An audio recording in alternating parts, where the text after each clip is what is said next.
Jeffcochell, we got the Age of Enlightenment with Doug Mars. What passes for the tide of entitlement passes for superiorities or feelings of entitlement, which cause people to believe that they actually deserve more. The word entitlement originally referred to privileges given the title nobility of Europe. It has nothing to do with observing. This difference is very important. Entitlement comes from external conditions, deserving from an internal connection with your true intrinsic value. Entitlement often comes from an accident of birth, being born into the right family, the right money, the right religion, the right race. Deserving comes from your eternal and divine heritage. An attitude of entitlement dishonors you, implying you're valueless without these external conditions. It disempowers you because you look to your entitlement, not your spirit, as the source of your happiness. An interesting and relatively recent take on this issue is establishing entitlement through lack, envy, and victimization. This is such a skewed sense of deserving. It's frightening. It manifests as attitudes such as, I deserve money because I'm poor, or I deserve those tennis shoes because someone else has them. You do deserve money, those tennis shoes, or anything else you want, not because you're poor or rich, but because you're valuable. Sandra Ann Taylor. Secrets of Attraction. You deserve nice things because the universe is abundant and you have the right and responsibility to make your own dreams. Stumble upon and the pulp with kiwi, dude, and the cool, yeah, cat, the cool, the breeze, and the with Apollo 13, dude.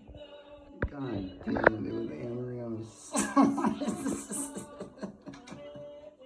and Barry Goldwater. There's Jeffcochell, we got the Age of Enlightenment. Both inferior and superior attitudes of entitlement destroy your sense of intrinsic worth. They assign your power to externals and attribute your value to degrees of money or status. David Allen, getting things done. This blocks your harmonic connection and sabotages your goals. As a result, any attention to being entitled must be replaced by deserving and equality, like the twinkle, twinkle little star in my Coke Zero, dude. If you catch yourself engaging in words or behaviors to try to demonstrate superiority, be aware of the real energy you're projecting. Or answer not James. Stacy Sin in the Royal Palace. Fiasco. Kiwi, Athena. The Royal Palace fiasco, dude, with your rhythmic, dude. My charger with Angelica, dude. My charger. And Marcy and the Jersey Jack after you're a jackass, dude. Steven Tyler. The Garage, dude. Adrian Sorens. Can't wanted to ask myself what Julius Caesar would do. Keisha Gray and Megan Fox. Katie Morgan, dude. You can't extrapolate the whole, dude. You fake Asian, dude. What are your behaviors really indicating to me? People are really truly self-accepting, don't need to behave in any superior way. With Molly Haroff, they do not need to brag about or with Tiger to line flaunt their accomplishments. But they don't need to have power over people, rage at them, manipulate them, or belittle them. Like Wisdom and Waverly. When people use criticism and sarcasm as a way to look good in front of others, never realizing that has the opposite effect. Remember the law of paradoxical intent. Your intention to prove your superiority through rude or controlling behaviors actually disgusts and alienates people even if they don't reveal that to you. Alright, this is Jeffcochell. We got the Age of Enlightenment, dude. With the shell halfway done, dude. The characteristics of equality and attitude of equality is born out of profound recognition of your own self-worth with an equal knowledge of the worth of others. In this state, you're never powerless and you never need to be falsely empowered. You are self-empowered and you're delighted by the thought that others are empowered too. People who feel equal are aware of their power because they know that it comes from their spirit, their sacred source of origin. This connection with the divine source is the seed of the most magnetic energy possible, the energy of resonance. Like with Brendan and Jolt and the genuine articulate, dude. Reverence is the most stimulating quality of the law of harmony. If you truly want to be in that magical place where the universe is harmonized with your every wish, you must develop the art of reverence. This includes reverence for yourself. We got the shelf for others and for your personal and global environment. And Shelly James and Evan Jameson and Morgan Wade. Obsessed. I'm almost done, dude. Halfway done. Next is self-reverence, which is the source of your own peace of mind and your own peaceful interaction with others. It liberates you from frantic striving and competition and engenders a peace of mind that's inexhaustible. Without self-reverence, both power and balance are lost. You're out of the sacred loop, distancing yourself from the ultimate power that's available in your own sacred identity. Instead of rhythm and flow, there's stagnation and resistance. The rest of the world keeps moving to a divine resonance that gets further and further outside of your reach, causing you to grasp and stride. This is the hardest part. Change your energy now. Reverence requires a relentless refuse to judge. Judgment of self creates internal conflicts and takes away the acceptance because we're looking.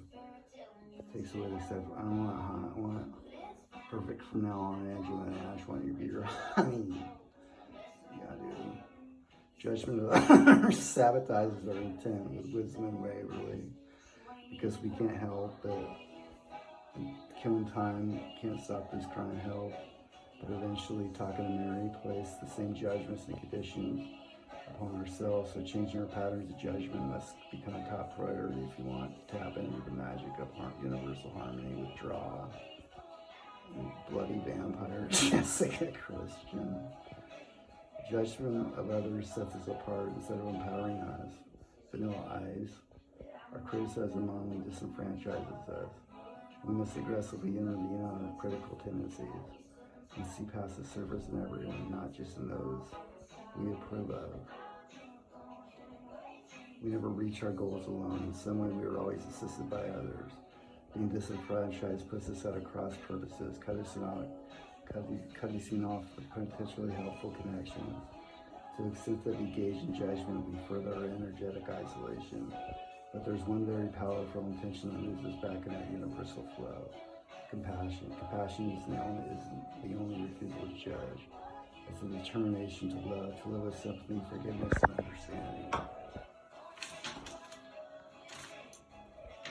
To engage in kindness and caring, not for any other gain, but for the sake of compassion itself.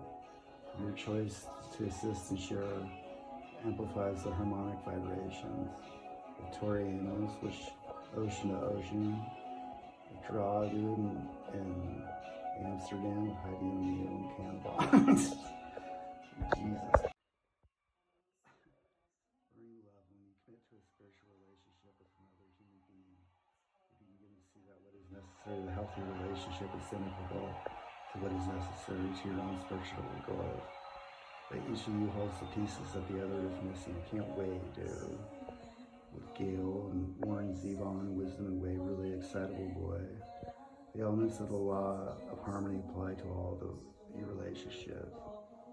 The resonance, how you connect with others, goes a long way toward determining how smoothly your life flows. Like the cocoon, my weird border with a Wolverine, dude, with Antoine Jameson, dude. Eugene Bell, dude, a gorilla in the Safari Club, dude. And TNC Surf Design gorilla. Hank Wilson, dude. Party hard, dude. I have 1 minute to go, dude. Tizo touchdown. Since your love relationship is one of the most primary relationships of your life, it's also one of the strongest factors of your harmonic resonance in the world of draw.